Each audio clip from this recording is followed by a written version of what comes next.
Well, it was 1991. I was just about your age then, and I had written my first play. It was called I Know I've Been Changed. It was about adult survivors of child abuse, and I wanted to do this show, and just my intention was just to make enough money to be able to take care of my mother. That's all I wanted to do. Anyway, I just moved to Atlanta to try and launch this play, so I went to work. I would always work. You have to always work. You got to always go to work. I managed to save $12,000, and I put the show up, working. I thought 1,200 people would show up that weekend, but only 30 showed up. My car payment, rent, everything was tied up in it, so I ended up homeless. I ended up out on the street with no money and nothing to my name. But I knew that that is what I was supposed to be doing. I knew that I was on a good foundation. I had put in the work. This was supposed to work. It was supposed to be successful, but it wasn't. Over and over again, it failed, or so I thought. From 1992 to 93 to 94, every year I was doing one show a year. I would go get a job in between, and they would tell me I couldn't take time off, but I knew that that was my destiny, so I kept on doing the play. Every year I would do it, it would fail, fall short, until 1998. In 1998, in the 7th year of me trying, the 7th year, I was about to give up and walk away. I had enough of it. I was going to do like my mother said. But how many of you know mama's dream for you is not necessarily your dream for yourself?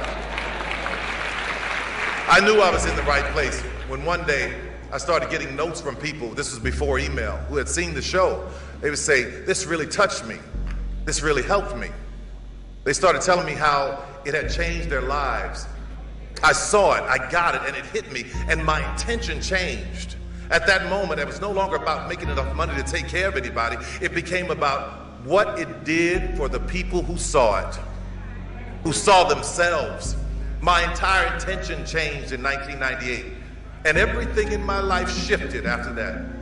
I was still doing the same show.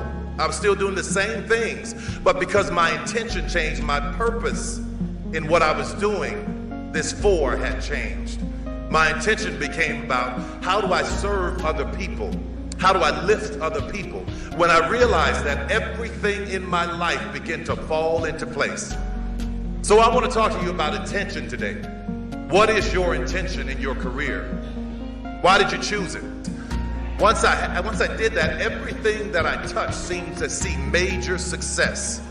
My intention was to use what I had learned in life, to use my gifts, my writing, and everything within me to lift people, to motivate them, to make them laugh, to use the laughter as an anesthetic so that I could talk about things that were plaguing our community that nobody wanted to talk about. Things like domestic violence and molestation and rape and AIDS and HIV, getting over heartbreak, getting over things that tried to take us out. To talk about someone that no one wanted to talk about in this politically correct society, and that is the name of Jesus. You see, to me, my work is a how-to manual for the average person, for people like me when I was growing up, who couldn't afford therapy, people who couldn't afford to take time off from work while they figured things out. When my intention changed so that everything in my life, I began to live in purpose and live on purpose. I never thought about money or success again, but it kept coming my way.